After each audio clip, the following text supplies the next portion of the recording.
Today, I will be reviewing the Sony PS4 exclusive game about a zombie apocalypse survivor, forced to travel the American wasteland, fighting violent human factions and the infected alike, using crafting, third-person shooting, and stealth to keep themselves alive. That's right, I will be reviewing Days Gone, from the creators of Bubsy 3D.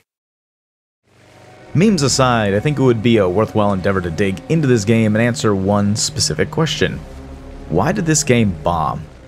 Even the less exciting console exclusives will have a decent amount of talk or hype around it, deserved or not. So the fact that many people haven't played this game, let alone heard of it, can be surprising. When I first played Days Gone last year, I'd seen the review numbers coming in, and it was abysmal for a first-party title, with an average score of 71 and only 50% of reviews recommending it. While some good word of mouth convinced me to try it, the responses were generally either, "What's Days Gone?" or, "Oh, that game. Everyone says it's crap."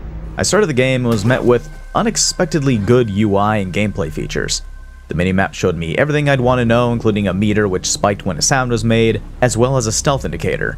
The binoculars let you tag targets, and once tagged, it shows their field of vision on the minimap and also functions as their health bar. The flashlight you have is centered on your camera regardless of which direction Deacon is facing, which means you can move and look around freely in the dark. There are other great minor touches, like the controller changing color depending on whether you're in danger, and swiping different directions on the touchpad opens different menus, so you can immediately find what you want instead of navigating multiple screens to get there. The graphics weren't amazing at launch, but they were above average for a title at the time. The direction of the voice acting and mocap in particular can feel exceptionally natural in pivotal scenes. Well, look at it this way, you poor son of a bitch. At least you weren't torn apart by freaks. If you lived a few more weeks, you might have become one yourself. Now, whether that meant something.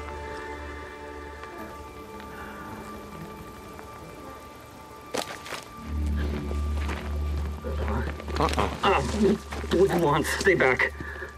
I just want to talk. Nero Protocol 2-7 states clearly that if conducting operations in quarantine zones, if I encounter any civilians or civilians, that I'm forbidden from making contact. Really? See, that sounded to me like making contact. Yes. Yes, it did. You're alive. Yes. I am. How? How are you alive, What? O'Brien? I don't understand. Okay. You were there. That night. Farewell. The next night, Nero refugee camp. Protocol The 2-7 chocolates were states burning. that Everyone was dead. Two- I crack open that little spacesuit, and then we see what your friends out there have to say about you breathing in all this contaminated air.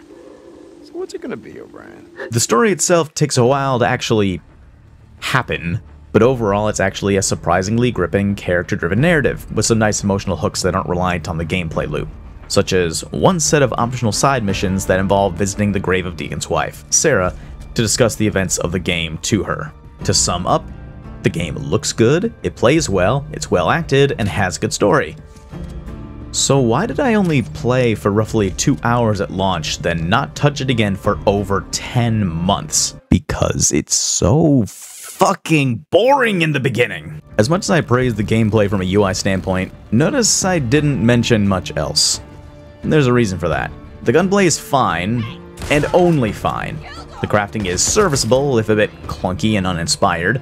The running, stamina, wall mounting, cover-based movement all seem ripped straight out of better games. None of it feels necessarily wrong, but it has no personality. Oh wow, you have a focus meter that lets you slow down time briefly to take your shot. That hasn't been done to death by now. How about clearing out locations of enemies to get maps and fast travel? Sounds familiar, right? Again, it's not poorly done, but people have seen it all before, so with no novel gameplay hook, there's nothing special to keep people around. Same with the visuals. The game can be beautiful. This footage was captured on PS4 Pro, but at a glance, most people just see it as some woods and not think much beyond that. The promotional material didn't do the game any favors either. The zombies themselves are uninteresting, having lame names, freakers, hordes, and are functionally identical to any given running zombie post 28 days later. Say what you will about Last of Us, but its enemy design is exquisitely unique in comparison. The word of the day here is not bad, it's bland, at least as far as introductions go. Marketing is supposed to tell someone a game exists and why they should try it, and then the beginning is what hooks them in and keeps them playing. It's arguably irrelevant how good the rest of the game is from that angle, because if nobody wants to play it after trying it, it may as well be a terrible game anyway. First impressions mean everything in today's gaming market, considering how many there are. This is important to state because I believe Days Gone actually has fantastic elements that don't become apparent until you've already played almost half the campaign. You want cool guns, tools, and traps that are actually fun to use? Gotta wait. How about some plot elements that aren't get supplies while my best friend naps for months? Gotta wait. How about the big selling point of the game, the massive hordes you can face? Well, you don't even get the option to fight them until you're at least 3/4 of the way through the game, so until then, running is the only option. While hordes are great for building tension as certain death you must avoid, the game just considers it an instant death until you get a particular weapon to use on them. Eat this, you sons of bitches!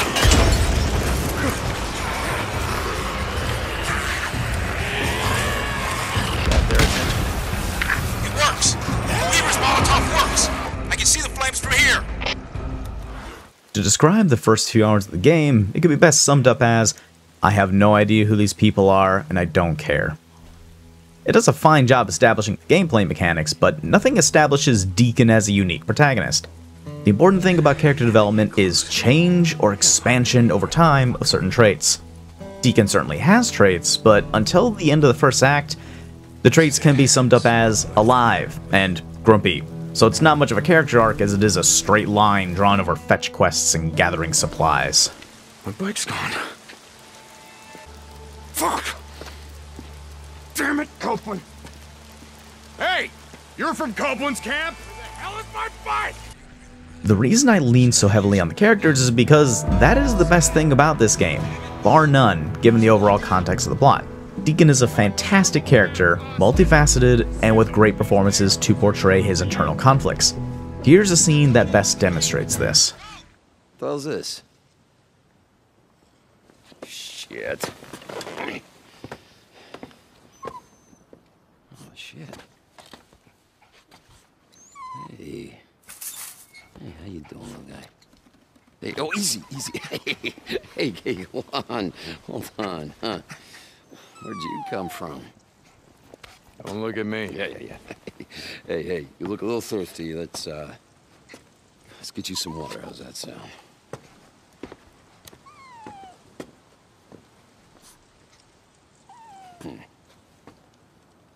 I got Boozer the dog, and it worked, just like you said. I just wanted to say thanks for the dog. It's no worries, brother. I mean, it followed me, you know? Wouldn't leave me alone. What was I supposed to do? See, you can tell Deacon has things that he wants and enjoys, but for a variety of reasons, he either denies himself happiness or tries to hide his kindness from others. Mix that with a passionate anger upon seeing moral wrongs in the world and his own moral ambiguity, and you end up with a character that has more depth than any other protagonist among Days Gone's contemporaries. PS4 exclusives, to be specific. Circling back, the story is almost entirely character-driven in the beginning, while simultaneously having no character development. If the only thing setting this game apart from the pack are the characters, then that means the game hides its power level until well after 10 to 15 hours into the game. I consider this to be a slight against the game, because if the whole game was bad or boring, then no one is missing out on a good experience.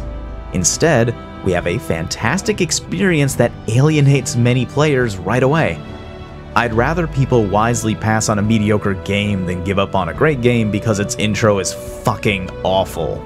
If I had to describe one unique element, it would be the focus on your motorcycle.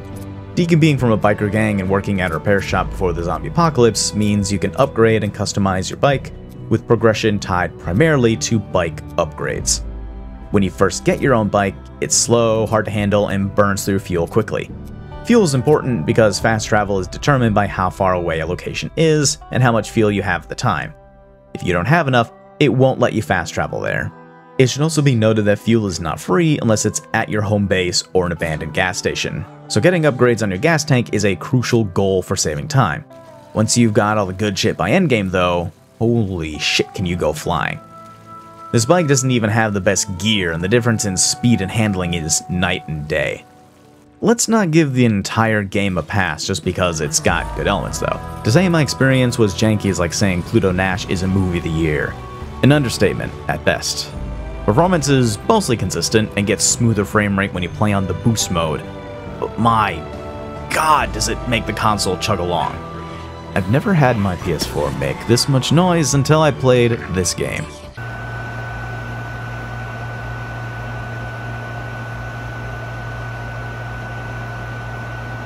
The physics engine leads to silly ragdoll situations often, getting stuck on terrain is common, animations outside of cutscenes are unreliable on a good day, and textures are... Oh god. Oh my god, what the fuck is this? What the fuck is that? To be clear, I did a full run of this game starting in June, and played through mid-July for this video, which is over a year after release. I can't excuse these technical issues on the title being new, or in need of a day 1 or week 1 patch. Your mileage may vary on how many issues you run into while biking around the wasteland, but for what it's worth, I expect more polish from a year's worth of patches. In summation, the opening makes it hard to recommend, but I can say I absolutely enjoyed the game once I beat it. At a whopping 50 plus hours, which doesn't include the many side missions I missed, challenge missions the developers added in for free, and New Game Plus, you will absolutely get your money's worth as far as content to play. People who can tolerate the grind at the start will be richly rewarded with compelling character-driven storylines. But if uninspired gameplay and open world grinding are a deal breaker, you'd be forgiven for skipping this one.